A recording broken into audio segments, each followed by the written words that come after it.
বিশাল প্রাচীন এক বটগাছ তার ডালপালা ছড়িয়ে জলটাকে যেন গ্রাস করে রেখেছে। কৃষাণ পুকুরের ঘাটে বসে বিলাপ করতে লাগলো। ওরে অলক্ষী পুকুর, তুই তো কতজনকে ডুবিয়ে মারলি, আজ আমাকেও নে। এই পোড়া জীবন আর ভালো লাগে না।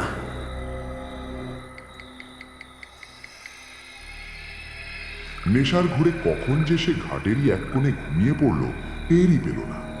মাঝরাতে হঠাৎ হিম শীতল এক বাতাসের ঝাপটায় তার ঘুম ভাঙল।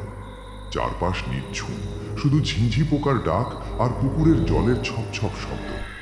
হঠাৎ এক খসখসে হাড় হিম করা কণ্ঠস্বর ভেসে এলো। ওরে কৃষাণ, বাড়ি যা, তোর কষ্ট এবার দূর হবে। কৃষাণ চমকে উঠল। ভয়ে ভয়ে চোখ কুঁচকে সামনে তাকাতেই দেখল জলের উপর কুয়াশার মতো আবছা এক বৃদ্ধার অবয়ব।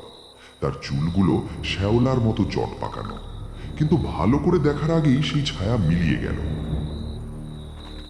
কৃষাণ ৭-৫ না ভেবে ভয়ে কাঁপতে কাঁপতে বাড়ির পথ ধরল। বাড়িতে এসে শুয়ে পড়তেই সে তলিয়ে গেল